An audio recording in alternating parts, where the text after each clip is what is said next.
அலட்டிக் கொள்ளாத நடிப்பு, அதிகம் பேசாத வசனம், ஹீரோவுக்கான முகம். ஆனால் வில்லத்தனத்தை வில்லிலிருந்து புறப்படும் அம்புகோல் சைலண்டாகவே வெளிக்காட்டும் தமிழ் சினிமாவின் ஹிட்லர். எல்லா நடிகர்களுக்கும் வாயிலிருந்து வசனம் வரும், இவருக்கு தொண்டையிலிருந்து வசனம் வரும். ஆர்ப்பாட்டம் இல்லாத அமைதியான வில்லன். தமிழ் சினிமாவில் வில்லனாக தரமான சம்பவங்கள் செய்தவர் நடிகர் ரகுவரன் அவர்கள். கேரளாவில் பாலக்காடு மாவட்டத்தில் உள்ள கொல்லங்கோட்டில் 1958ஆம் ஆண்டு பிறந்தார். அவரின் தந்தையார் என்ஆர் வேலாயுதன் நாயர், தாயார் கஸ்தூரி அம்மையார். அவரது தந்தை தனது ஹோட்டல் தொழிலை மாத்தூரிலிருந்து கோயமுத்தூருக்கு மாற்றிய போது குடும்பம் கோயமுத்தூருக்கு மாற்றப்பட்டது. கோயமுத்தூரில் உள்ள ஸ்டேன்ஸ் ஆங்கிலோ இந்தியன் மேல்நிலைப் பள்ளியில் தனது ஆரம்ப கல்வியை பெற்றார். லண்டன் ட்ரினிட்டி கல்லூரியில் பியானோவும் வாசிக்க கற்றுக்கொண்டார். ரகுவரன் இசை மீது மிகவும் ஆர்வம் கொண்டவர். கோயமுத்தூரில் தனது வாழ்க்கையில் இளங்கலை பட்டப்படிப்பை படித்து கொண்டிருக்கும் போது நிறுத்திவிட்டு நடிப்பின் மீது ஆர்வத்தில் சென்னை வந்தார். அவர் ஸ்வப்னா திங்கள்கள் என்ற கன்னட திரைப்படத்தில் ஒரு சிறிய பாத்திரத்தில் நடித்தார். தெலுங்கு மற்றும் கன்னட படங்களில் சிறு சிறு வேடங்களில் நடிக்க ஆரம்பித்தார். 1979 முதல் 1983 வரை சென்னை கிங்ஸில் என்ற நாடக குழுவில் ஒருவராக இவர் நடித்துக் கொண்டிருந்தார். அந்த நாடக குழுவில் நாசரும் இருந்தார். அதன் பிறகு முதலாக 7வது மனிதன் என்ற திரைப்படத்தில் நடித்தார். அது அவருக்கு மிகப்பெரிய பெயரை பெற்று தந்தது. இசையில் ஆர்வம் கொண்ட நடிகர் ரகுவரன் முதலில் மேடைகளில் கச்சேரி நடத்தும் தொழிலைத்தான் செய்து வந்தார். சென்னையில் உள்ள எம்ஜிஆர் திரைப்படம் மற்றும் தொலைக்காட்சி பயிற்சி நிறுவனத்தில் நடிப்பில் டிப்ளமோ முடித்த ரகுவரன் நடிப்பு சார்ந்த வேடங்களில் நடிக்கும் நோக்கத்தில் பல சினிமா கம்பெனிகளை அணுகி இறுதியாக ஹீரோவாக தேர்ந்தெடுக்கப்பட்டார். ஹரிஹரன் என்ற இயக்குனர் இயக்கிய 7வது மனிதன் என்ற திரைப்படம் மிகப்பெரிய வெற்றியை பெற்று அவருக்கு பல விருதுகளை வாங்கி தந்தது. இருந்தாலும் அவருக்கு அதிக வாய்ப்புகள் கிடைக்கவில்லை. அதைத் தொடர்ந்து ஒரு ஓடை நதியாகிறது மற்றும் நீ தொடும்போது என்ற திரைப்படங்களில் ஹீரோவாக நடித்தார். ஆனால் அவர் கதாநாயகனாக நடித்த அந்த படங்கள் எதிர்பார்த்த அளவு வெற்றி பெறவில்லை. சில்க் படத்தில் வில்லன் கதாபாத்திரம் அவருக்கு வந்தது. அதை ஏற்று அதில் நடித்தார். அந்த படம் வெற்றி பெற தொடர்ந்து வில்லனாகவே நடிக்க ஆரம்பித்தார். அதில் அவருடைய நடிப்பு பெரிதும் பேசப்பட்டது. குற்ற வழிகள், திரு பரத், பூவிலி வாசலிலே, மந்திரை புன்னகை, ஊர்காவலன், முடிவல்ல ஆரம்பம், சம்சாரம் அது மின்சாரம் போன்ற படங்களில் அவரின் நடிப்பு மிகப்பெரிய பெயரையும் புகழையும் அவருக்கு வாங்கி தந்தது. 1980களில் ரகுவரன் அவர்கள் பல படங்களில் கதாநாயகனாக நடித்தார். சில படங்கள் வியாபார ரீதியாக வெற்றியை பெற்றன. அது அவருக்கு அடுத்து வாழ்க்கையில் உயர்வதற்கு உந்து சக்தியாக இருந்தது. மைக்கேல் ராஜ், மேகம் கருத்திருக்கு, கூட்டு புழுக்கள், கவிதை பாட நேரமில்லை ஆகிய படங்கள் அவருடைய வாழ்க்கையை உயர்த்தின. கலியுகத்தில் வக்கீல் கதாபாத்திரம், தாய்மேல் ஆணை திரைப்படத்தில் போலீஸ் கதாபாத்திரம், தாய்நாட்டில் ரவுடி கதாபாத்திரம் என அவருடைய கதாபாத்திரம் ஒவ்வொரு படத்திற்கும் வேறு வேறு விதமாக இருந்தது. இது மக்களிடம் அவரை வெகுவாக கொண்டு போய் சேர்த்தது. ரகுவரன் என்றால் சைலண்டான நல்ல நடிகர் அப்படிங்கிற பெயரையும் வாங்கினார். அதன் பிறகு அண்ணா நகர், முதல் தெரு, சிவா ஆகிய படங்களும் அவருக்கு மிகப்பெரிய பெயரை தேடித்தந்தன. ரகுவரன் தனது பாலிவுட்டில் அறிமுகமான இசத்தார் திரைப்படத்தில் திலீப் குமாருக்கு வில்லனாக நடித்தார். மேலும் ராம்குமார் வர்மாவின் கேங்ஸ்டர் படமான சிவா மூலம் தேசிய அளவில் அவரது புகழ் மேலும் உயர்ந்தது. அங்கு அவர் பயங்கரமான கேங்ஸ்டர் பவானியாக நடித்தார். அதைத் தொடர்ந்து இந்தியில் பல முன்னணி நடிகர்களுக்கு வில்லனாக நடித்தார்.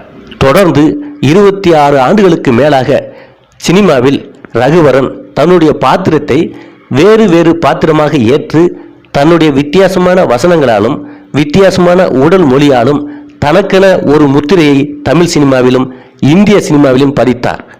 தமிழ், மலையாளம் மற்றும் தெலுங்கு படங்களில் நடித்ததற்காக பல மாநில மற்றும் பிலிம்பேர் விருதுகளை பெற்றுள்ளார். தமிழில் மணிரத்னத்தின் அஞ்சலி உட்பட பல படங்களில் துணை நடிகராக தனது வாழ்க்கையை தொடங்கினார். பின்னர் அவர் பாட்ஷாவில் மார்க் ஆண்டனியாக வில்லனாகவும், முதல்வன் படத்தில் அரங்கநாதனாக தமிழகத்தின் ஊழல் முதலமைச்சராகவும் அவர் நடித்த கதாபாத்திரங்கள் பெரிய அளவில் பேசப்பட்டன. நடிகர் ரகுவரன் அவர்கள் இசையமைத்து பாடிய 6 பாடல்கள் கொண்ட இசை ஆல்பத்தை நடிகர் ரஜினிகாந்த் அவர்கள் வெளியிட்டிருந்தார்.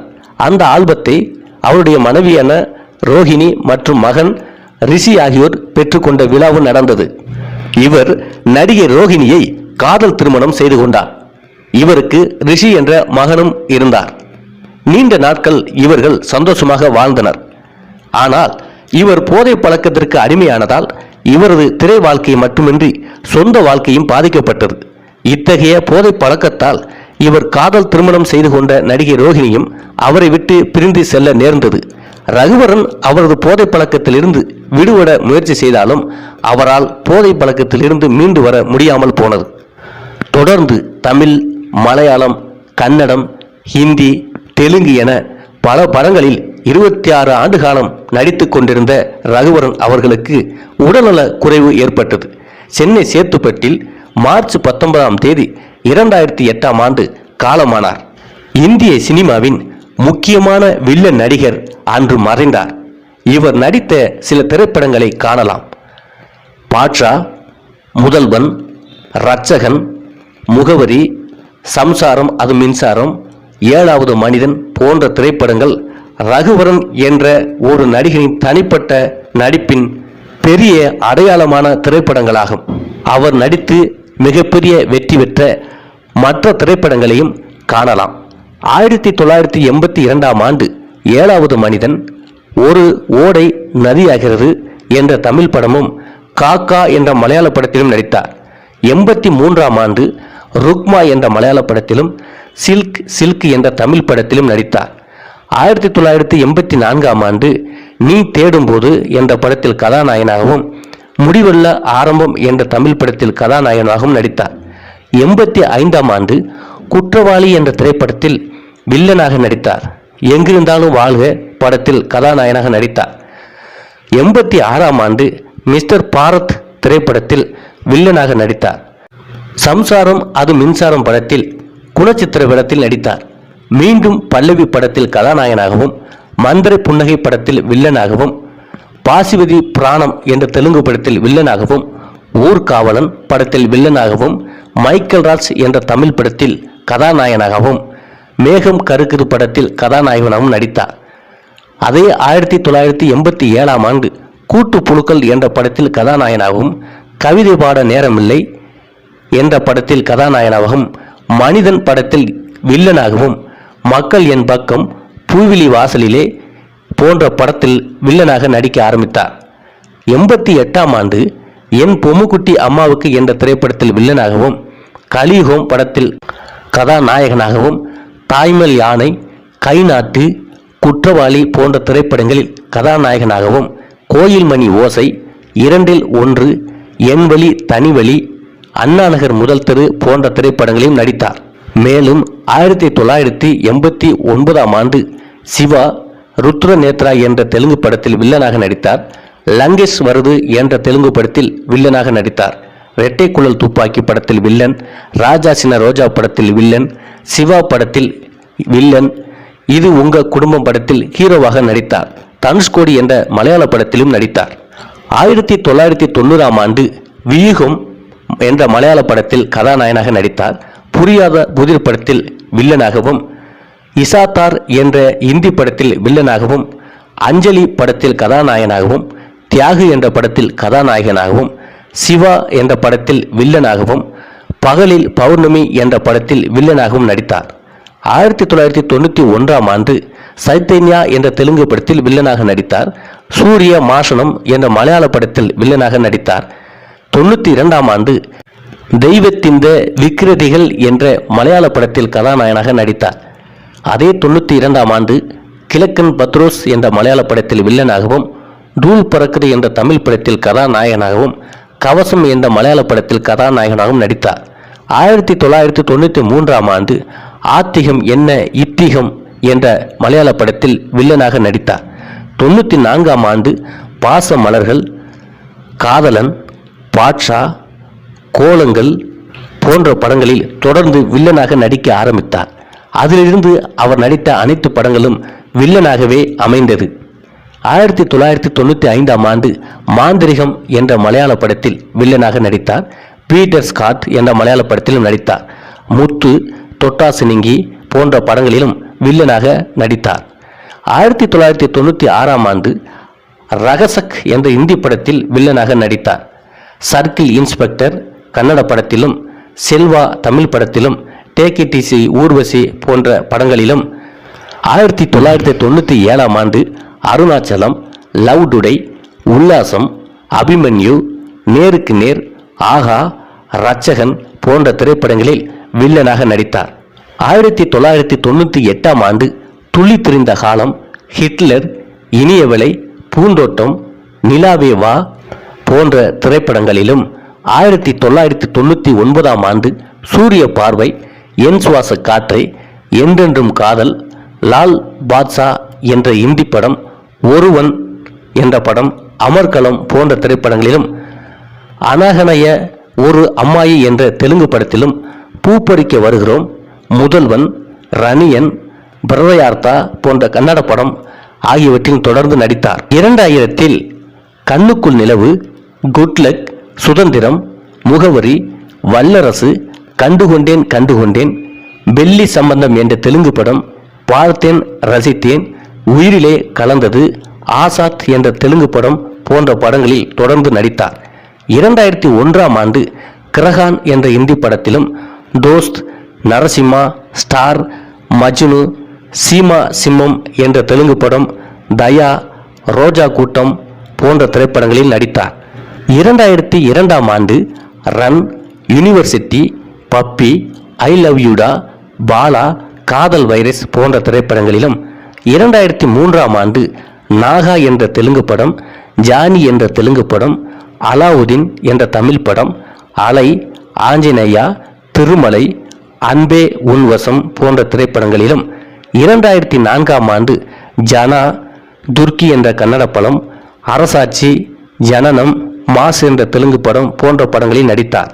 2005ஆம் ஆண்டு சச்சின் திரைப்படத்தில் கௌரவ தோற்றத்தில் விஜயின் அப்பாவாக நடித்திருந்தார்.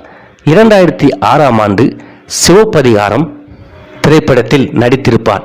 2007ஆம் ஆண்டு பசுமாசுரன் என்ற மலையாள படத்திலும், தீபாவளி என்ற தமிழ் படத்திலும், எவடித்தே நாகேண்டி என்ற தெலுங்கு படத்திலும், நல்லதோர் வீணை என்ற தமிழ் படத்திலும், சிவாஜி, மருதமலை, பீமா போன்ற திரைப்படங்களில் நடித்தார்.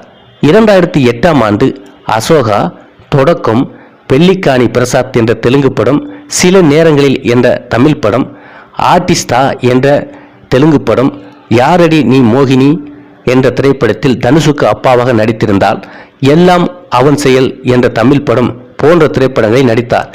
2009ஆம் ஆண்டு பேங்க் என்ற இந்தி படம், மஞ்சிரா என்ற தெலுங்கு படத்தில் நடித்தார்.